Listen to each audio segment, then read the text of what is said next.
Bismillahirrahmanirrahim. Bugün benim için çok anlamlı ve değerli bir gün.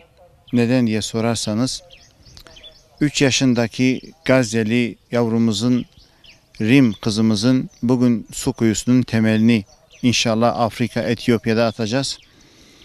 O ruhumun ruhu dediği Halit Nebha amcama da buradan sevgi, saygı, selamlarımı, hürmetlerimi gönderiyorum kendisine.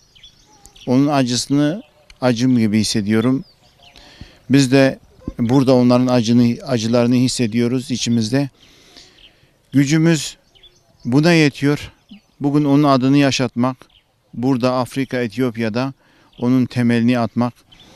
Hem dedemizin inşallah gönlüne bir su serpilir ve Rabbim kardeşlerimizin bu zulüm altından kurtulmalarını Rabbimden temenni ediyorum. Duamız, arzumuz bu. Gerçekten kelimeler kifayetsiz kalıyor bu duruma, bu manzaraya karşı. Bizim en azından yapabileceğimiz ne varsa Allah katında onu yapmaya gayret ediyoruz. Ne Gazze'yi ne de Rim'i unutmama adına burada yaşatacağız inşallah ve daha nice coğrafyalarda bu mazlumları, bu kardeşlerimizin isimlerini zikredeceğiz. Allah-u Teala mübarek eylesin. Allah şehadetlerini kabul eylesin. Oradaki kardeşlerimize de Rabbim kurtuluş nasip eylesin. Allah-u Teala İslam ümmetine birlik, beraberlik, kardeşlik nasip eylesin.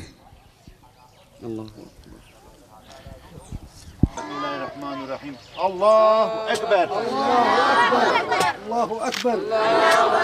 Allahu Ekber. İlahe illallah. La ilahe illallah. Muhammedun Resulullah. Muhammedun Resulullah. Allahu Ekber. Allahu Ekber. Allahu Ekber. Muhammed rehber. Muhammed rehber.